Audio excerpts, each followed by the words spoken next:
मैं हूं आपके साथ वंशिका पांडे। छत्तीसगढ़ में विधानसभा चुनाव को देखते हुए भाजपा और कांग्रेस दोनों ही पार्टियों ने अपने घोषणा पत्र जारी कर दिए हैं।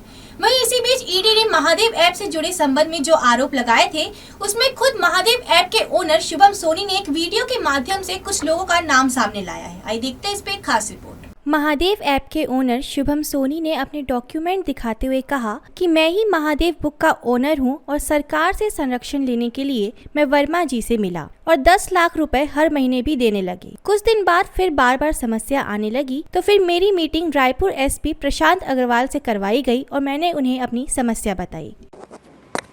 मैं शुभम सोनी बोल रहा हूँ और मैं महादेव बुक का ओनर हूँ।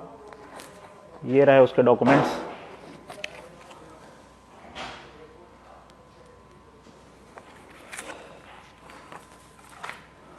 और ये मेरे आधार डॉक्यूमेंट्स हैं। ये मेरा आधार कार्ड है।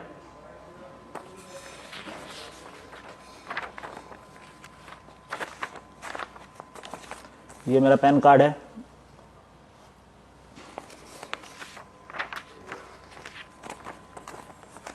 और ये मेरा पासपोर्ट है। और महादेव बुक का ओनर मैं ही हूँ। ये आपको डॉक्यूमेंट दिखा दिया है मैंने। और 2021 में इसको मैंने चालू किया था। ये उसका पूरा डॉक्यूमेंट्स है। मेरा गैम्बलिंग का काम बहुत अच्छे से चलने लगा था फिर भिलाई में।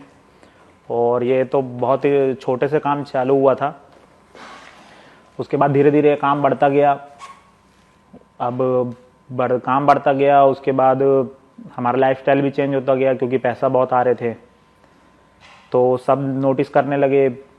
मेरे मतलब जो आसपास के लोग हैं वो लोग नोटिस करने लगे। धीरे धीरे बात ऊपर तक गया तो फिर कंप्लेन वगैरह भी होने लगा। तो फिर ऐसा हुआ कि अब प्रोटेक्शन का जब बहुत ज़रूरत था हमको, क्योंकि लड़के भी अंदर हो रहे थे कुछ कुछ।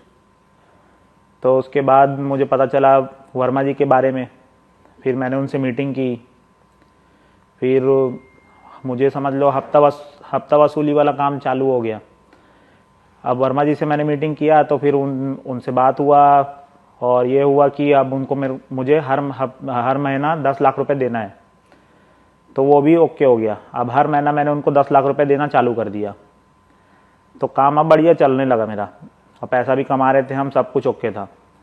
उसके कुछ दिन बाद ऐसा हुआ कि हमारे लड़के फिर अंदर हुए। अब वो छूट ही नहीं रहे हैं वापिस।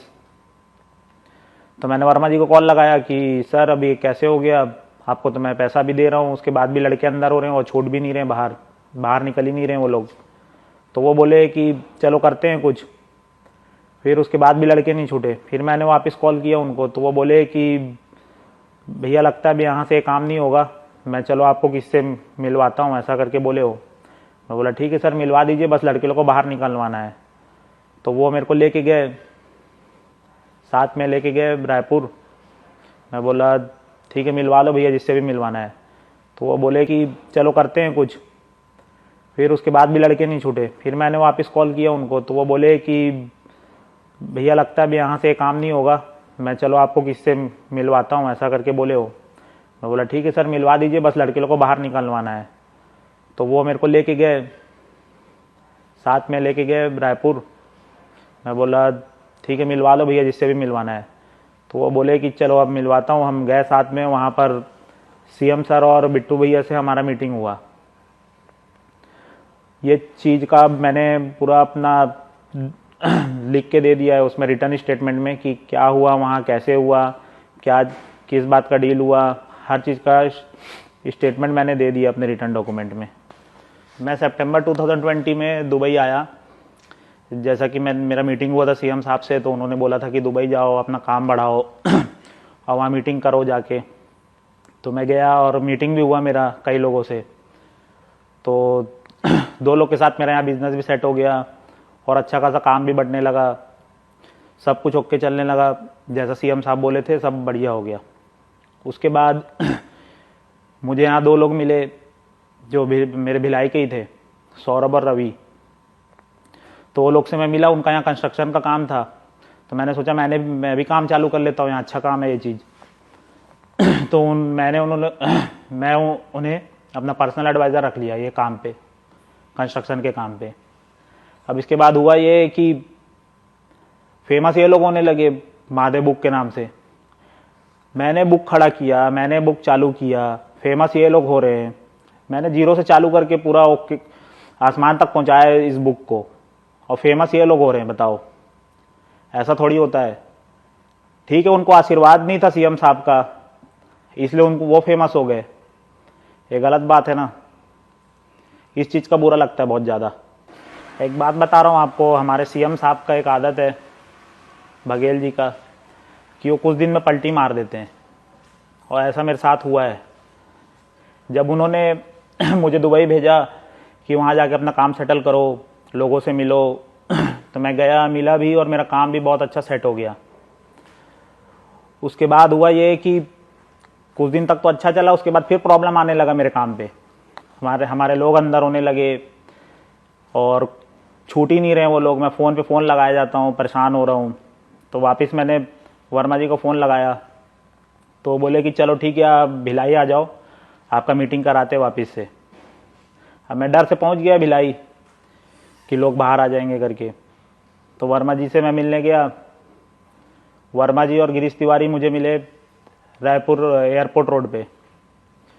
वो फिर लेके गए वर्मा जी तो वहीं उतर गए, फिर गिरीश तिवारी मुझे लेके गए। हमारे उस समय के एसपी हैं प्रशांत अग्रवाल जी, उनसे जाके मेरा मीटिंग कराया। अब मैं उनको अपना प्रॉब्लम पूरा शेयर किया, तब वो फ़ोन घुमाया। उसके बाद वो बात किए, लाउड स्पीकर में ही था फ़ोन, तो सीधा सीधा आवाज़ तो समझ आ ही रहा था, हमारे बघेल जी का ही आवाज़ था वो। तो पूरा प्रॉब्लम बताने के बाद उन्होंने वहाँ से ये बोला कि कैसे रे सोनी, तेरे को मैं वहाँ भेजा था दुबई काम सेट करने के लिए, तू तो मालिक बन के बैठ गया है, शेख बन गया क्या वहाँ का। अब मैं कुछ बोल ही नहीं पाया, एकदम मुंह उदास सा हो गया। तो मैंने यही बोला कि सर, हम तो छोटे आदमी हैं, आप बताओ क्या करना है, जैसा बोलोगे हम वैसा करेंगे।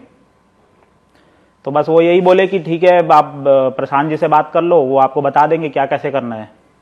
मैं बोला ठीक है सर। उसके बाद हम चल गए वहाँ से। उसके बाद प्रशांत अग्रवाल जी से तो डील हो गया था कि क्या कैसे देना है, और वो सब तो मैंने अपने रिटर्न स्टेटमेंट में भी बता दिया है। उसमें लिखा भी हुआ है सब कुछ रिटर्न स्टेटमेंट में, क्या मैंने किसको दिया है, कैसे दिया है, किसके सोर्स से दिया है, हर कुछ लिखा हुआ है।